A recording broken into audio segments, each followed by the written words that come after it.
먼저 우리 거안의 진리교회 생일을 진심으로 축하드립니다. 앞으로의 10년, 일부 예배 때 목사님이 40년까지 왜 얘기하셨을까, 한 100년, 200년까지 생각하며 참 하나님 앞에 건강하고 귀한 교회들은 오랫동안 지속되어야 된다고 생각합니다. 그래서 진심으로 축하드립니다.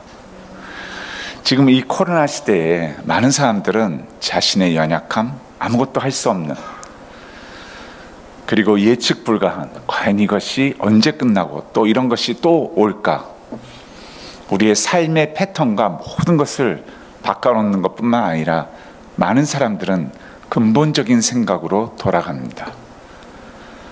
과연 이렇게 사는 이유가 무엇인가? 세상의 수많은 것들로 내가 만족을 해봤는데 그 만족의 결과가 이것인가? 그 근본적인 질문에 있어서 구원받은 우리도 예수 그리스도로 말미암아 우리가 구원을 받았으면, 오히려 그냥 데려가셨으면 나는 더 이상 죄를 짓지 않고 하나님 앞에 죄송한 삶보다는 감사와 주님 만나는 기쁨의 삶을 천국에서 함께 누릴 텐데, 우리가 이 땅에 계속 존재하는 이유가 무엇인가? 그리고 우리의 다음 세대들이 이 땅에 또 태어나서 또 구원받고 또 그러한 삶을 살게 되는 이유가 무엇인가라는 질문을 갖게 됩니다. 거기에 있어서 성경은 아주 분명하게 전체적인 내용에서 얘기를 해주고 있습니다. 그 이유는 이거 하나만 기억하시면 됩니다. 하나님이 이 세상을 구원하시기 위하여, 이 세상을 구원하시기 위하여 우리 모두를 부르셨다는 것입니다. 그리고 그 사랑의 부르심 뒤에는 엄청난 십자가의 용서와 구원과 사랑이 우리에게 전달되었습니다. 그리고 우리는 그것을 알고 주님 앞에 우리의 삶을 드렸습니다. 주님, 감사합니다. 그리고 이제 주님과 함께 살겠다고 우리는 신앙 고백을 하기 시작합니다. 그러한 준비도 안 된, 아직도 잘 모르는 우리를 이 세상에 계속 살게 하시면서 하나님은 우리의 아버지 임마누엘, 하나님이 되어시겠다고, 그래서 점점 나의 삶 가운데 기쁨과 슬픔과 어려움과 고난과 모든 삶의 여정에 나의 아버지란 어떤 하나님이 되시는 분인가를 배우며 말씀으로, 예배로, 일상생활에서 모든 상황과 환경 가운데 나의 하나님이 되시기를 원하시는, 그리고 그 하나님이 나를 통하여 이 땅에 나를 살아있다라고 보여지길 원하시는 그런 하나님의 부르심이 우리 가운데 있다는 것입니다. 여기에는 엄청난 대가를 지불하셨습니다. 예수 그리스도가 이 땅에 오셔서 인간의 근본적인 죄 해결을 할 수 없는, 그리고 계속 죄와 살 수밖에 없는, 그리고 영원히 해결할 수 없는 이 모순뿐만 아니라 죄 가운데 있는 우리를, 모든 죄를 얽은 십자가에 지시고 우리를 자녀 삼으시고 하나님과 동행할 수 있는 하나님의 아들, 딸로 우리를 입양해 주셨습니다. 그리고 작은 예수로 하나님과 함께하는 삶이 마치 삼위일체의 삶처럼 어떻게 살아가는지를 알게 하시면서 이 땅에 오히려 사는 기간은 하나님을 배워가는 기간이고, 하나님을 경험하는 기간이고, 하나님을 전하는 기간으로 우리를 더욱 만드셔서 이제는 내가 아니요 그리스도입니다 라고 점점 더 기뻐하며 즐거워하며 고백할 수 있는 자로 만드시는, 바로 보냄의 진정한 삶이 무엇이고 그 보내심의 삶을 사는 기쁨이 무엇인지를 알게 되는 우리로 만드셨다는 것입니다. 그래서 우리 모두는 보냄을 받은 자들입니다. 그런데 있어서 중요한 것은, 여러분, 그 모든 삶 가운데는 아버지 하나님이 기뻐하며 즐거워하며 바라보시는 자녀에게 향한 그 구원과 사랑의 모습이 늘 함께 있다는 것입니다.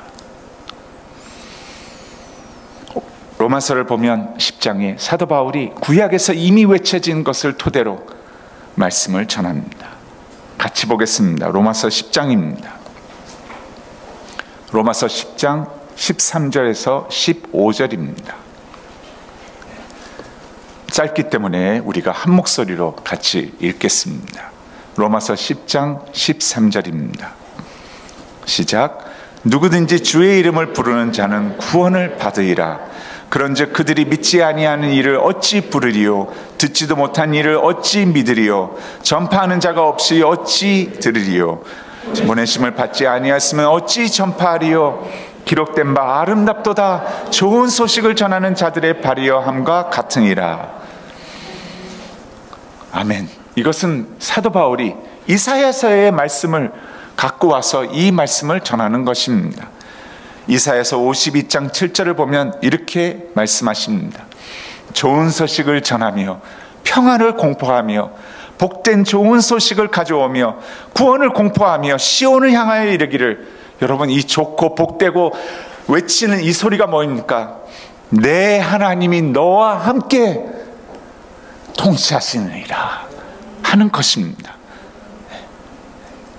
내 하나님이 이제는 너 홀로의 삶이 아니라 함께 하시는, 그리고 드러내시는, 통치하시는 삶이라. 하는 자의 산을 넘는 발이 어찌 그리 아름다운가 라고 얘기합니다. 사도 바울은 무엇을 로마서에서 얘기하고 있습니까? 그리고 무엇이 그로 하여금 나는 전파하는 자요 보내심을 받은 자라고 얘기하고 있습니까? 바로 이 얘기를 하고 있는 것입니다. 로마서 10장에 보면 여기에 있는, 그리고 앞으로에 있어 어느 한 사람도 우연히 또는 되는 대로 구원을 받은 것이 아니라는 것입니다. 우리 모두는 하나님의 보냄을 받은 자들을 통해 하나님은 구원을 이루신다는 것입니다. 다른 사람들이 듣고 믿고 알게 되고 경험하고 성령의 감동 역사하심으로 구원을 받을 수 있는 길은 전달하는 자가 있었기 때문이라고 얘기하는 것입니다. 여러분과 저의 삶을 잠시 살펴보시기 바랍니다. 나는 구원을 어떻게 받았는가? 전달자가 있었기 때문입니다. 이 민족은 구원을 어떻게 받았는가? 주님과 함께 갓을 쓰고 양반 쌍놈했던 그 시대에 위험을 무릅쓰고 하나님의 사랑의 구원의 메시지를 들고 온 수많은 자들의 피가 흘려졌기 때문입니다. 어떻게 보면 성경의 모든 내용은 하나님이 예수 그리스도를 이 땅에 먼저 보내셔서 그 구원과 사랑의 증표가 되고 주인이 되셔서 그 작은 예수님을 이제는 함께 따르겠습니다. 이제는 주님을 알았사오니 주님 저도 그렇게 살기를 원합니다. 이전의 서정인이 아니라 주님과 함께하는 서정인이 되기를 원합니다 라고 고백하면 할수록 하나님은 바로 예수 그리스도를 보내신 시작으로 우리 모두의 삶을 통해 성경 전체를 쓰고 계시는 듯합니다. 다시 말하면 보냄을 받은 자들의 내용인 것입니다. 여러분, 구약과 신약을 한번 살펴보시기 바랍니다. 구약에서 우리가 너무나 잘 아는 수많은 모든 사람을 보면 다 보냄을 받은 자들의 내용들입니다. 대표적으로 한번 요셉을 생각해 보시기 바랍니다. 요셉을 보면 우리는 너무나 잘 알죠. 마치 인간적으로 감당할 수 없는 청소년기에 형제들을 통하여 가장 사랑을 받아야 되고 가장 우정을 나눠야 할 바로 형제들을 통해서 노예로 팔려가죠. 다 알고 있죠. 그러나 그 삶은 순탄치가 않죠. 그 뒤에 더 어려운 역경을 경험하게 되죠. 근데 이 요셉을 지탱하게 만들고 요셉을 보낸 자의 모습으로 살게 하고 하나님이 살아계시다고 드러낼 수 있는 그 어려운 암흑 가운데에서 요셉을 그렇게 만든 것이 무엇입니까? 물론 요셉의 순종이 있었습니다.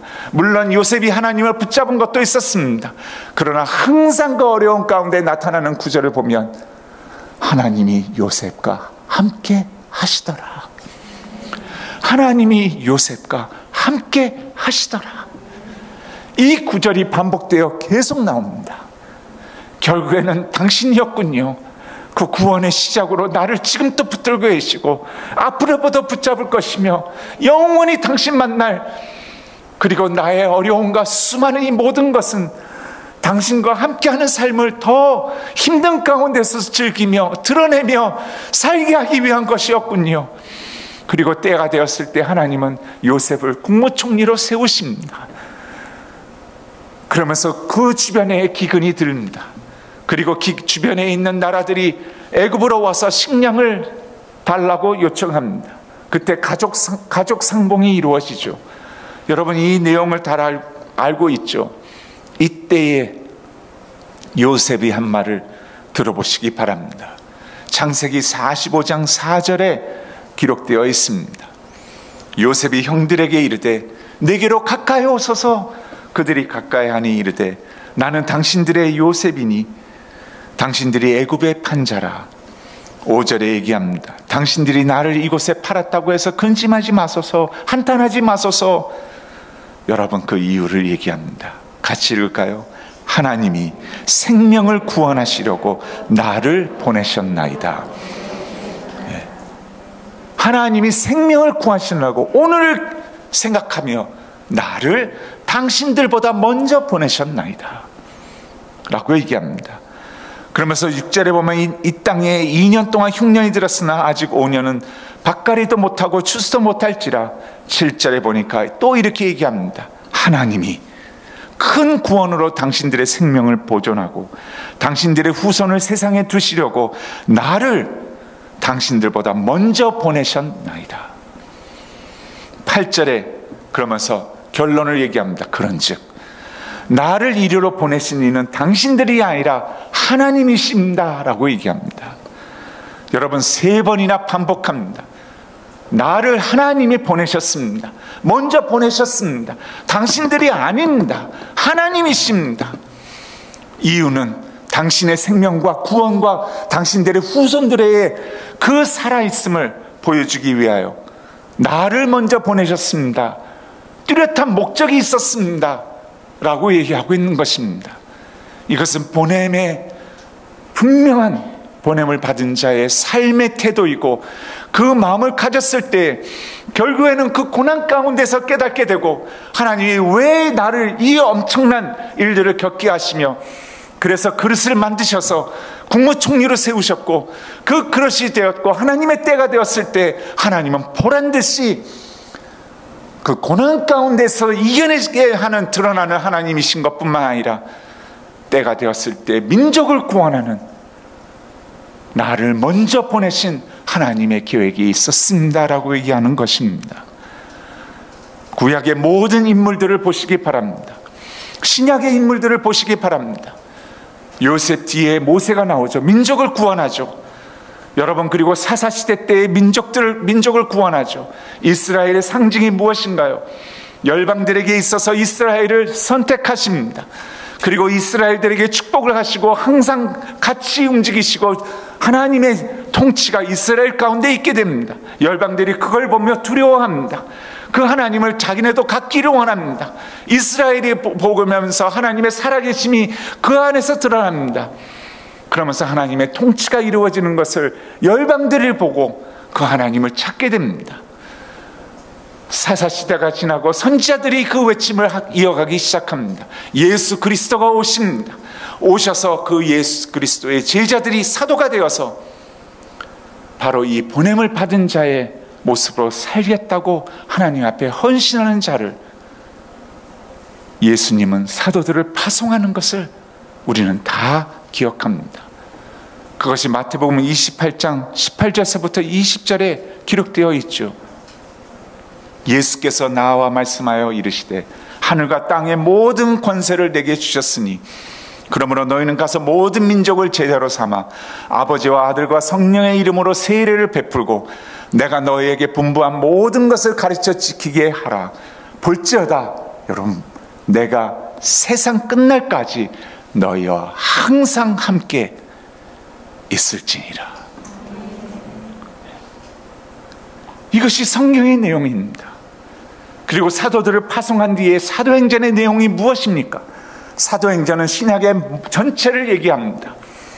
그 역사의 흐름을 보았을 때 사도행전의 내용은 바로 이 사도들이 이제는 작은 예수가 되어 움직이면서 예루살렘과 온 유대와 사마리아와 땅끝까지 1차, 2차, 3차 로마까지의 사도 바울의 여정까지 해서 바로 복음이 보내심 받은 자들을 통해 전파되는 것을, 그 전파는 무엇입니까?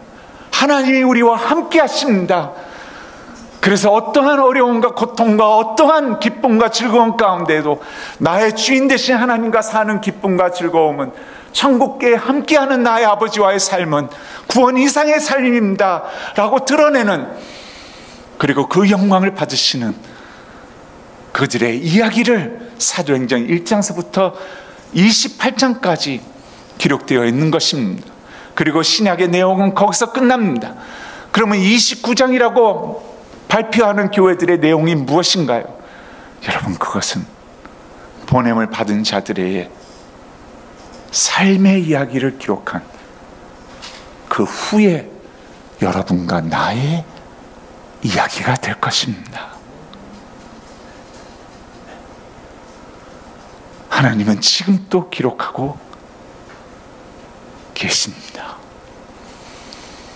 하나님과 함께하는 삶이 무엇인지, 구원을 받고 보냄을 받은 자들의 삶이 무엇인지를, 그 산을 넘고 강을 건너는 그 발걸음이 얼마나 아름답고 얼마나 즐겁고 세상과는 비교할 수 없는 얼마나 기쁜 삶인지를, 여러분, 그것은 우리가 언제 죽을지, 오늘이 될지 내일일지 후년일지 아무도 모르지만 주님을 만나는 그날에 서로의 눈가에서 그것은 확인이 될 것입니다.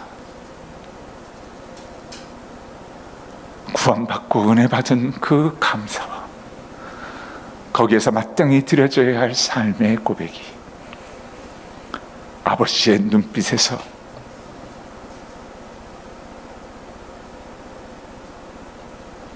감당할 수 없는 기쁨과 고마움과 함께함이 그날 우리는 확인하게 될 것입니다. 특별히 코로나 때 전 세계가 고난 가운데 있으면서 한 치 앞도 바라볼 수 없는 불안하고 공포 가운데 있는, 그리고 두 번째 코로나가 또 올 것인가, 우리의 삶은 이전으로 돌아갈 수 있을까, 이제는 진짜 하나님을 찾는 그런 공허한 마음들이 여기저기에 있는 것을 보게 됩니다. 어떻게 아냐고요? 사람들은 불안감 가운데 언제라는 질문을 던지고 있습니다. 그런데 여러분, 저를 가장 가슴에 아프게 하는 질문은 이것입니다.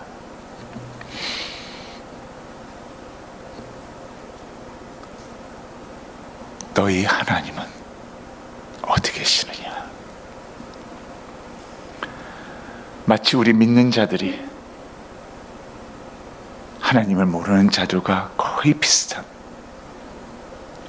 하나님이 지금 나의 삶을 운행하시고 통치하시고 항상 함께하리라, 보냄을 받은 자들의 삶 가운데에서 당당히 이 복음을 부끄러워하지 아니하며 나와 함께 하시는 그 하나님을 드러내고 이스라엘 민족을 통해 구원의 역사가 이루어진 것처럼 예수 그리스도와 함께하는 삶을 통해 아버지의 이름이 존귀하게 세워지고 나를 통하여 수많은 주변에 있는 사람들이 그 하나님을 찾게 되고 만나게 되고 성령의 감화감동 역사하심으로 나와 함께함이 바로 하나님을 알게 되었다고 고백하는 거기에 대한 질문인 것입니다.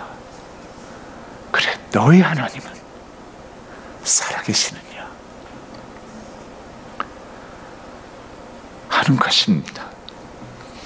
여러분, 우리는 코로나가 터졌을 때 영국에서 만든 Be the Church 라는 영상을 보았습니다. 그리고 얼마 후에 한국어 자막으로 누가 만들어서 또 다시 띄웠습니다. 많이 보셨죠? 그러나 오늘의 메시지를 생각하면서 그 영상을 다시 한번 보겠습니다.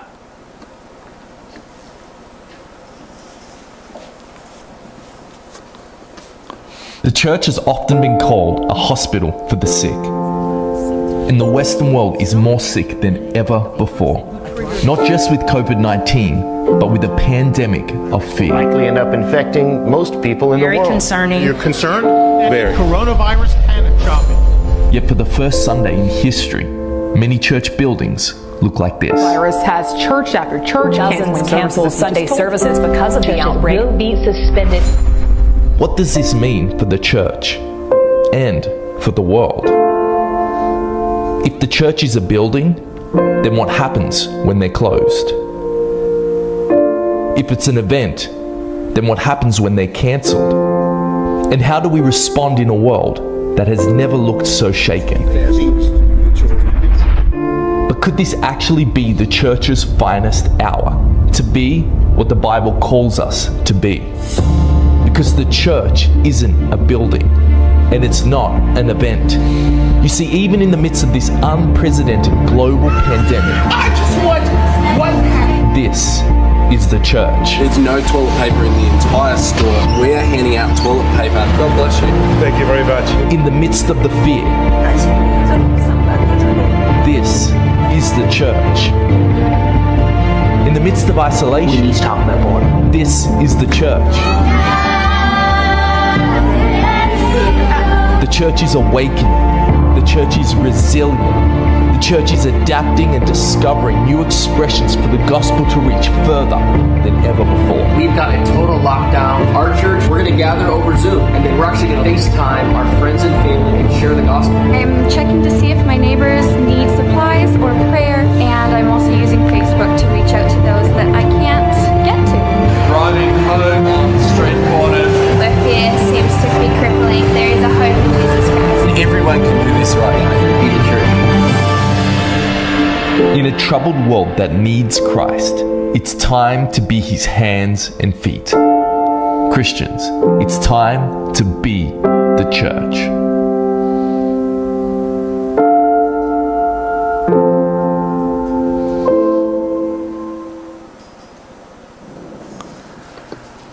세상을 향한 가장 큰 증언은 고난 가운데 우리 믿는 자들이 하나님께 드리는 깊은 신뢰를 드러내는 것입니다. 그래서 그 주님이 나를 강하게 붙들고 계신다는 것을 당당하게 자신 있게, 내가 오늘 죽던 내일 죽던 나의 구원은 변함이 없고 하나님이 나를 바라보고 계시고 기뻐하시고 즐거워하시는 것처럼 나도 그 하나님을 기뻐하고 즐거워하기를 원합니다. 나의 삶을 드립니다. 주님, 당신이 나에 대한 고백이 십자가의 이로 외쳐진 것처럼 나의 매일매일 삶의 예배의 행위를 통해 주님, 나의 사랑이 당신께 향해지는 더 깊은 사랑의 고백이 되기를 원합니다 하는 그것이, 믿지 않는 자들이 그것을 보며 저들이 나와 다른 것이 무엇인가, 저들 가운데 계시는 하나님은 어떤 분이신가, 무엇이 이 팬데믹 가운데 저들을 저렇게 당당하고 자신감 있게 죽음까지도 두려워하지 않는 자들로 만들고 있는 것인가. 그러면서 그 가운데 그 도전을 하고 같이 아파하고 고난 가운데 함께하는 그리스도의 손과 발이 되는 삶을 일주일 동안 드리며, 그러한 자들이 교회에 와서 나는 이러한 하나님의 무조건적인 사랑을 실천하려고 했는데 내 자신의 그 사랑이 모자라는 것을 발견했습니다. 그리스도를 더 추구하기를 원합니다. 말씀에 대한 도전을 받고 서로에게 있어서 하나님이 어떻게 행하셨는지를 일주일 동안에 간증드리고 가면서 그것을 더 원하게 되고 더 그 안에서 선한 질투심까지 생기며 우리의 삶이 변화되고 가정에서 가장 가까운 아내로부터, 남편으로부터, 아이들로부터 하나님은 살아계시다고 징표가 새겨지며, 아이들 가운데 하나님의 살아계시는 이유는 보냄을 받은 자의 삶을, 하나님을 드러내는 삶에 무릎을 꿇고 주님 안 됩니다라고 고백하며 하루하루를 드리는데, 그것을 이루시며 그 이루심을 통해 우리는 그 도전 가운데 하나님이 함께 하시는 그 가운데 변화가 일어나고 성장이 이루어지는 그러한 자들이 교회에 모였을 때, 말씀 이상의 삶의 예배에 일주일 동안 있었던 간증들이 살아서 서로가 서로를 자극하며,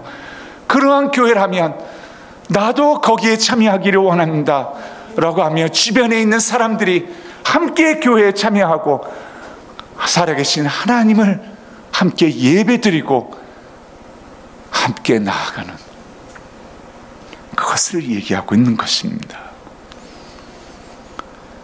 이 분명한 하나님에 대한 깊은 신뢰를 더욱더 하나님 앞에 드리며 드러내시는 여러분이 되시길 축원합니다. 그러면서 이 하나님의 살아계심은 우리 가운데 더욱더 큰 도전으로 우리를 성장시키는 도구로 사용하시게 될 것입니다. 그래서 베드로전서 2장 19절에는 이렇게까지 얘기합니다. 부당하게 고난을 받아도 하나님을 생각함으로 슬픔을 참는 이는 아름다우니라. 보냄을 받은 자의 예수 그리스도의 모습을 얘기한 것입니다. 부당하게 고난을 받아도 아버지, 이것이 당신의 뜻이라면, 당신의 사랑이라면, 당신의 구원이라면, 보냄을 받은 자 나 예수 그리스도는 주님 앞에 힘겹지만, 이 잔을 옮겨달라고 얘기했지만 나는 그렇게 쓰임받기를 원합니다. 그리고 베드로전서는 얘기합니다. 점점 더 그런 삶으로 만들어져가는 당신이 아름답다고. 여러분, 우리는 세상 앞에 무엇을 드러내기를 원하십니까? 무엇을 진짜 만족하다고 얘기할 수 있습니까? 무엇에 나는 진정으로 행복하다고 얘기할 수 있습니까? 이 아름다운 삶이, 보냄을 받은 자들이 하나님 앞에, 세상 앞에 시련을 겪을 때 주님 주시는 그 힘으로, 그리고 그 붙잡는 순종으로 말미암아 더 강하게 붙드시고 나를 이끄시고 항상 함께 하겠다는 살아계신 하나님의 능력으로 우리는 변화되고 더 큰 순종으로 가며 우리 안에 그리스도를 이루시는 것입니다. 그리고 이것이 드러나게 되기를 원하신다는 것입니다. 이것은 그냥 입술로만 전달하는 것이 아니라 우리의 삶의 성품이 내가 아니요 점점 더 그리스도로 되어가는 것입니다. 이 도전을 받아들이시는 오늘 생일 창립 예배가 되시길 바랍니다. 2006년 10월 2일 미국에는 잊지 못할 큰 사건이 일어납니다. 펜실바니아의 바로 아미시 마을입니다. 이 아미시 공동체 마을을 저는 방문을 했습니다. 그리고 아내와 시간을 보내면서 많은 사람들을 대화를 나누면서 너무 많은 것을 알게 되었습니다.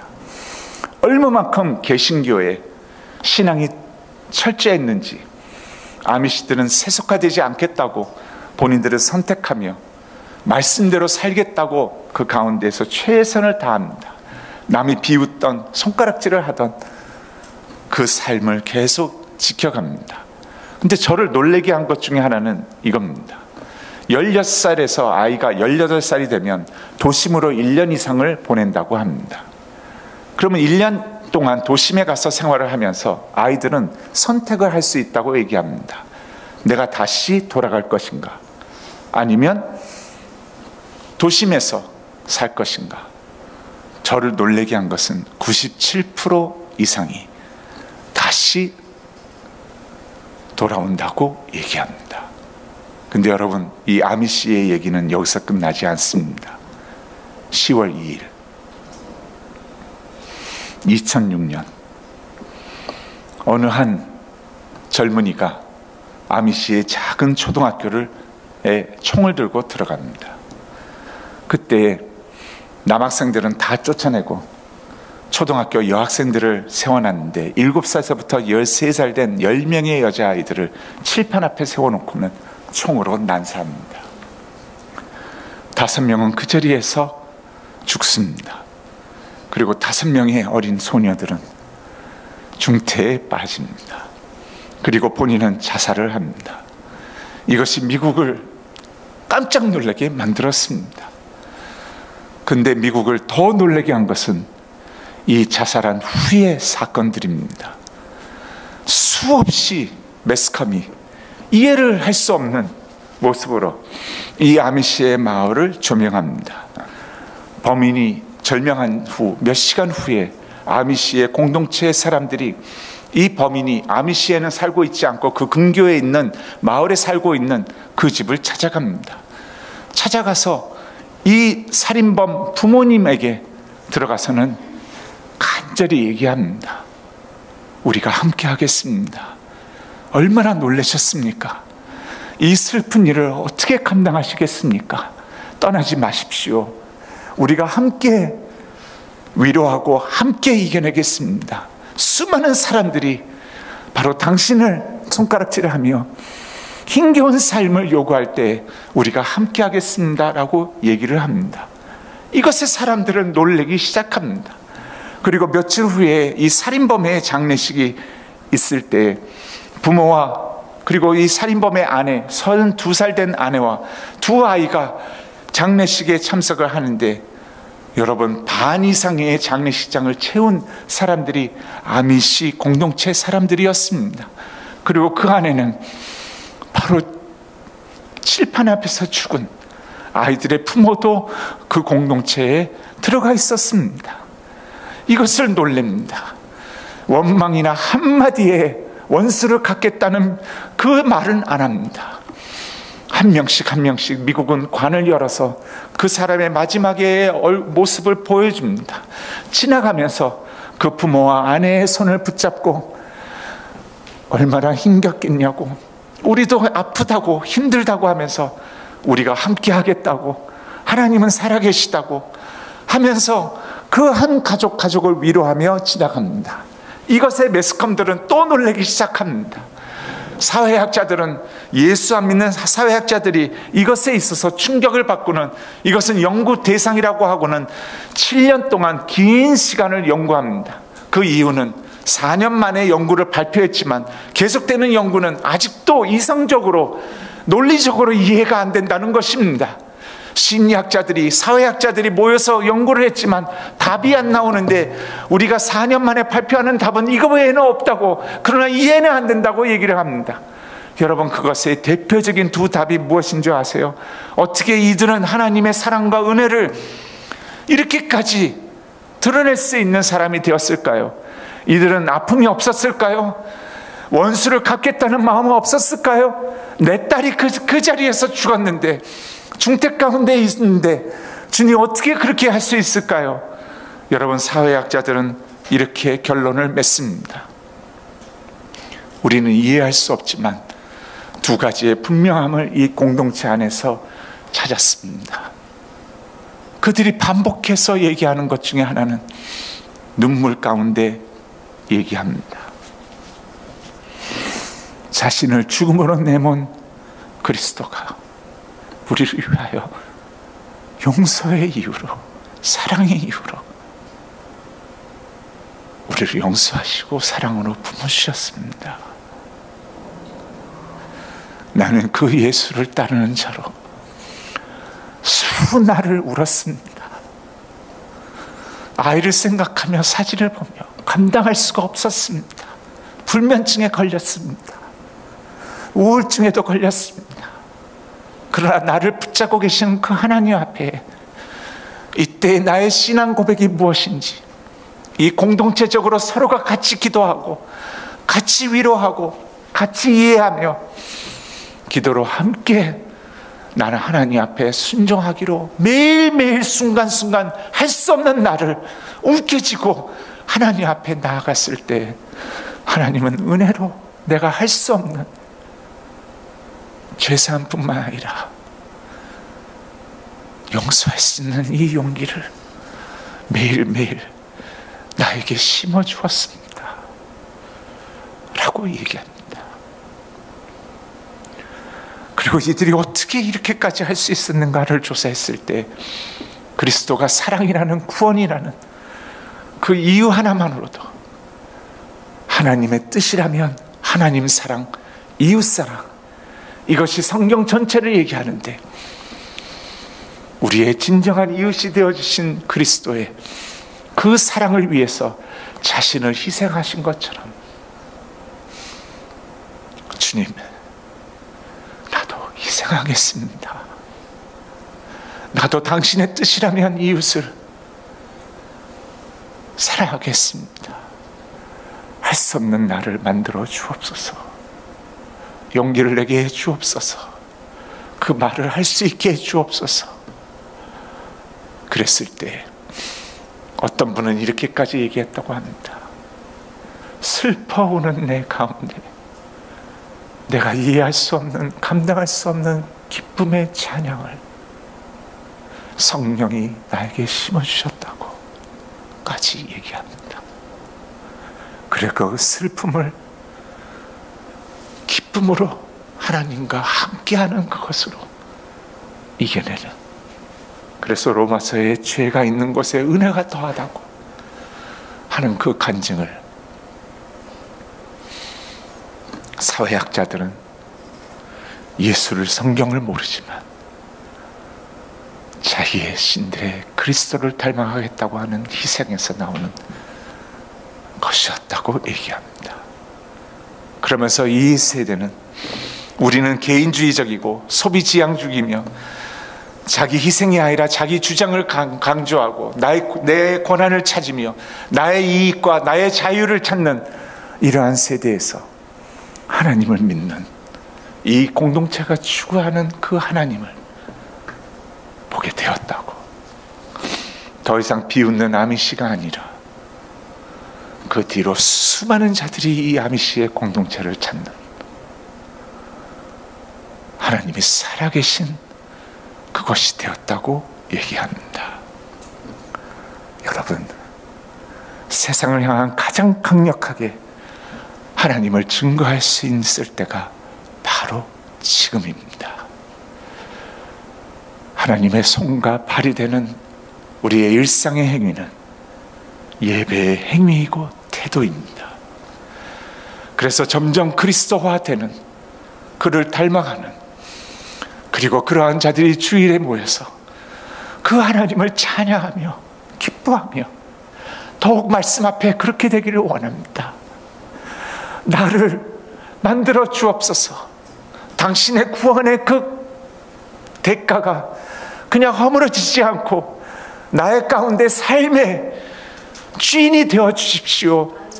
내가 살아가는 동안 당신이 나의 점점 전부가 되게 하시고 당신이 항상 나와 함께 한다는 의미가 무엇인지 이 세상 앞에 드러내며 주님, 그러한 나를 보고 우리의 가족을 보며 교회 식구들을 보며 수많은 자들이 그 하나님을 찾고 교회로 오게 되며 그 하나님 말씀 앞에 구원과 사랑과 하나님과 함께 사는 그 비결이 무엇인지를 주님, 우리 가운데 임하시며 보냄에 받은 자들의 삶의 태도와 삶을 통해 하나님의 천국이 이 땅에 이루어 주시옵소서 하는 그것입니다. 그랬을 때 사도행전 29장 이후의 삶이 바로 여러분과 저의 삶으로 가득 채워지는 그러한 삶으로 될 것입니다. 그리고 여러분, 구원하신 것 하나만으로도 예수로 말미암아 기뻐하시고 즐거워하시고 기다리시는 그 하나님의 품을 늘 생각하며 하루하루 나를 바라보시고 나를 기뻐하시는 그 구원의 역사의 주인이신 하나님을 보며 우리는 고백하게 될 것입니다. 주님, 나의 하루하루가 당신께 올려드리는 거기에 조금이라도 비슷하게 걸맞는 더욱더 나의 진정한 사랑의 고백이 되게 하여 주옵소서. 그래서 나도 당신으로 인해 기뻐하고 즐거워하고 찬양하며 주일의 이 모임 가운데 하나님은 살아계시다고 고백하는 우리 모두가 되게 하여 주옵소서. 그러한 여러분 한 분 한 분이 되시기를 생일을 만난 여러분에게 마음을 다해 축원합니다. 기도하겠습니다.